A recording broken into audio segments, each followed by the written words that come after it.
Bienvenue sur le podcast Liberté libérale. Je suis Aurélie, psychologue entrepreneur.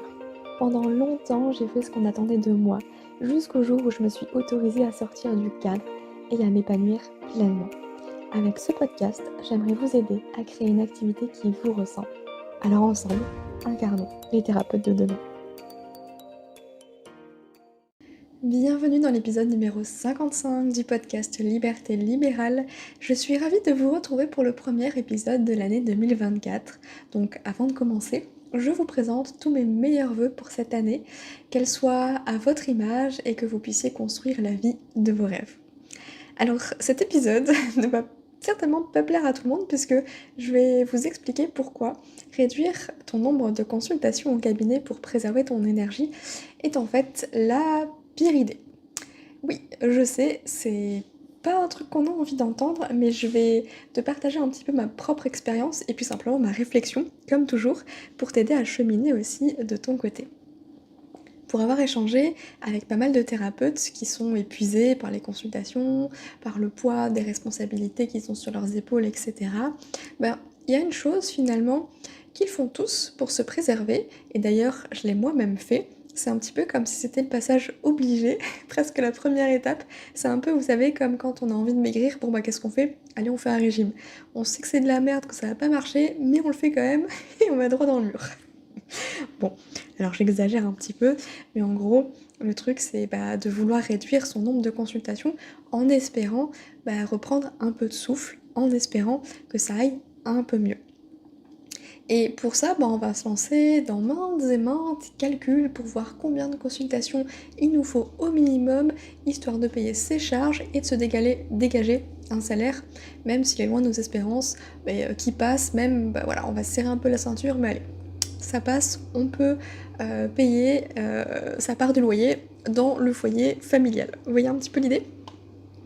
Donc forcément, on va regarder le loyer du cabinet, les charges qu'on a, que ce soit pour l'URSSAF, les impôts, mais aussi tout ce qu'on paye à côté, que ce soit Calendly, peut-être même les commissions si vous avez un petit terminal de carte bancaire, la SumUp, Izettle, etc.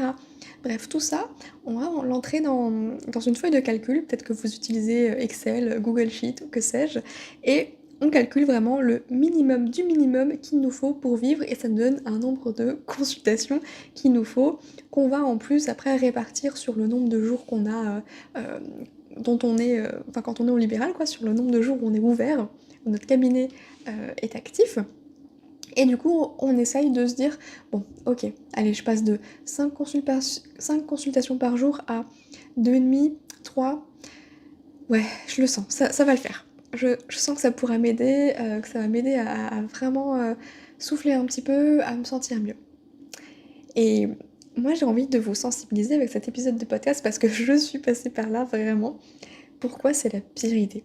Parce qu'en fait, pour moi, c'est vraiment comme mettre un pansement sur une jambe de moi. En fait, on a l'impression de faire quelque chose d'utile, de bien, que ça va nous servir et tout, on est content, mais en réalité, ça sert à rien.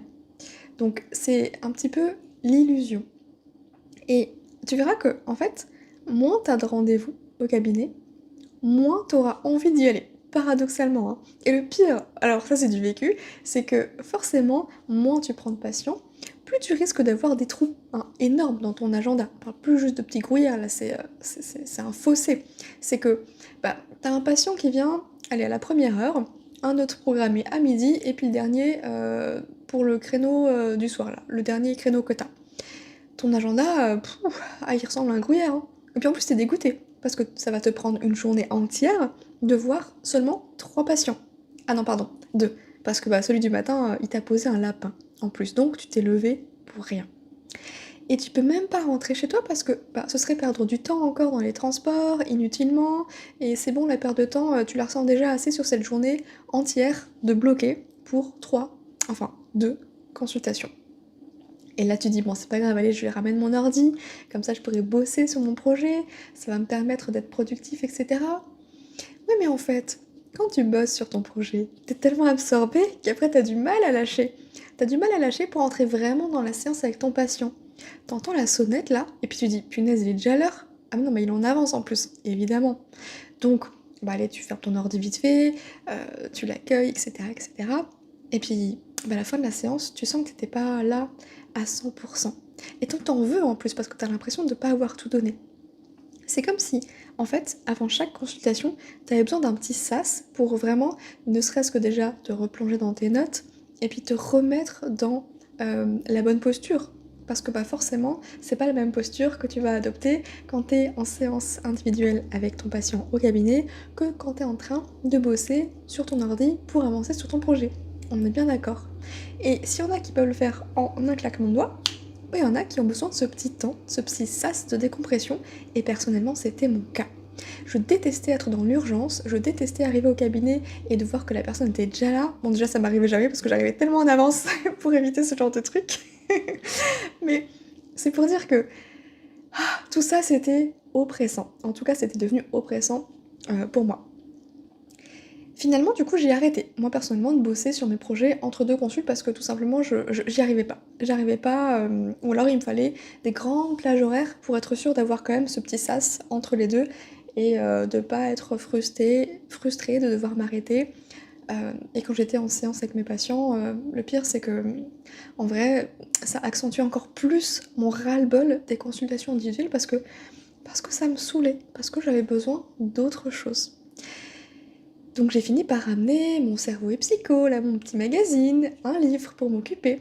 Mais encore une fois, j'avais l'impression de perdre de mon temps, de rien faire de productif. Et alors, le pompon, c'est quand t'attends de 14h à 19h là, tu sais, pour rien, parce que ton dernier patient, il annule sa séance à 18h59 avec un SMS envoyé à l'arrache pour se donner bonne conscience. Et dire que là, t'aurais pu rentrer chez toi depuis 14h, retrouver ton plaid, te faire un thé tranquille, bosser dans ta bulle, sur ton ordi, sur tes projets, avant que les enfants et le mari ne rentrent à la maison. Ouais, la frustration. Et puis, bien sûr, réduire ton nombre de consultations, bah, en réalité, ça règle pas le vrai problème. Parce que je sais que t'en peux plus, en fait, des consultations individuelles. Et c'est pas en passant de 3 à 5, ni même à 1, que ça va aller. En fait, t'as juste besoin d'exercer ton métier autrement. Alors, attention, hein, je dis pas qu'il faut tout quitter du jour au lendemain, hein, mais j'essaie juste de t'aider à voir les choses en face, parce qu'on a beau être thérapeute, on est les cordonniers les plus mal chaussés, et encore une fois, tout ce que je te partage là, c'est du vécu, crois-moi. On a tellement la tête dans le guidon qu'on s'auto-persuade que ça va aller, comme ça. Qu'avec moins de consultations, allez, on va gérer, ça ira mieux. Qu'en prenant un peu de vacances, ça va faire du bien. Mais en réalité, moins t'as de consultes, plus tu te sens mal. Plus tu prends des vacances, moins t'as envie de revenir. Et tu comprends pas pourquoi, parce que t'adores ton métier en fait. C'est juste parce que t'as du mal à lâcher ce que t'as construit. C'est ton libéral, c'est ton entreprise. Avoir un cabinet, c'est un petit peu le Graal, et puis c'est socialement valorisé. Et puis aussi, si t'arrêtes ton cabinet, qu'est-ce que tu vas faire? Il y a peut-être aussi cette voix qui te dit: ah mais j'adore mon cabinet, il est à mon image, il est tout beau, en plus le loyer il est correct, je suis dans un endroit vraiment bien situé, mes patients ils adorent aussi cet endroit et je sais que si je le lâche et que j'ai envie de retrouver un jour un cabinet, je retrouverai plus ça. Ouais, mais t'as pas envie de ça en fait. Et si aujourd'hui t'as réduit ton nombre de consultations, je t'invite vraiment à réfléchir dès maintenant à une vraie solution sur le long terme, tu vois, parce que crois-moi, tu vas pas pouvoir tenir comme ça éternellement. Là, c'est juste, encore une fois, un pansement sur une jambe de bois. Hein, on met la poussière sous le tapis plutôt que de lever le tapis et d'aller secouer tout ça. Et si t'as choisi cette stratégie en toute conscience pour te permettre justement d'avoir plus de temps, pour rebondir peut-être par après, ok, tu tiens le bon bout. Et je voulais juste te partager un petit peu ma réflexion, d'ailleurs après coup aussi, et puis ma propre expérience, parce que ça m'a pas suffi. Prendre des vacances, ça m'a pas suffi. Réduire mon nombre de consultations, ça m'a pas suffi. Rigidifier le cadre, ça m'a pas suffi. En fait, ça suffit jamais. Et ça suffira jamais tant que tu regardes pas le vrai problème. Et c'est pas évident, hein, parce que je sais que c'est difficile de renoncer à quelque chose. Des fois, on a l'impression qu'on a échoué. Mais en fait, on a besoin des fois, tout casser pour tout reconstruire. Et je te dis pas de tout casser, je te dis juste d'ouvrir peut-être déjà une porte, une porte de sortie et de travailler dessus parce que j'aimerais que cette porte de sortie, ce soit ta béquille en fait, tu vois. J'ai eu la chance d'avoir commencé à créer des programmes en ligne en même temps que mon cabinet et ça m'a permis d'avoir cette opportunité-là de lâcher mon cabinet parce que j'étais pas sans rien. Donc, assure tes arrières toi aussi si c'est quelque chose que tu as envie de faire. Et d'ailleurs, quelle que soit la situation dans laquelle tu es, si tu m'écoutes aujourd'hui, c'est certainement parce que ça te parle tout ça et que tu as probablement envie d'exercer ton métier autrement. Peut-être même aussi en créant des programmes en ligne, comme moi, qui sait, pour rester dans ton domaine, t'éclater encore plus niveau créativité et surtout avoir un quotidien où c'est toi qui décides ce que tu fais de ton temps. Alors, si t'as loupé l'info, sache que j'ai créé une feuille de route pour t'aider à créer ton premier programme en ligne. Tu peux la télécharger gratuitement dans la description de l'épisode. Sache que je t'envoie beaucoup de courage, t'es pas seule. Moi j'ai mis plus de 6 mois à voir les choses en face, même si ça commençait à me titiller déjà depuis bien longtemps avant. Et je sais que certains d'entre vous, ils songent depuis plus d'1 an.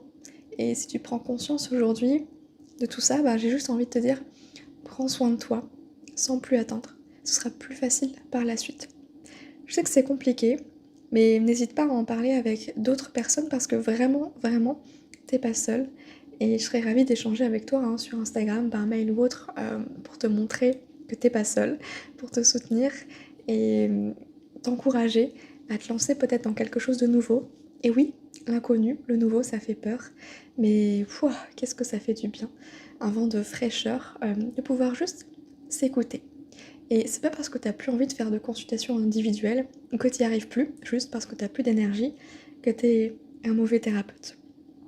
Pour moi, j'en ai déjà parlé dans un épisode précédent, être un mauvais thérapeute, ce serait s'entêter à continuer sur un chemin qui n'est pas le nôtre, parce que tu vas ni t'aider toi, ni aider les autres, en fermant les yeux et en avançant, coûte que coûte, vers un chemin qui est tout tracé, mais qui n'est pas le tien. J'espère que ces mots feront écho en toi, t'aideront peut-être à te déculpabiliser, te soulager et juste ouvrir une porte d'espoir. Je t'envoie beaucoup de courage, beaucoup d'amour encore une fois et puis je te dis prends soin de toi. À bientôt. Si vous avez aimé l'épisode, n'hésitez pas à le noter sur votre plateforme d'écoute et partagez-le à un ou une collègue qui a besoin d'entendre ce message. Nous sommes bien plus à vouloir exercer notre métier autrement, mais la peur nous empêche de le faire vraiment. Alors j'espère que ce podcast sera votre safe place. Prenez soin de vous.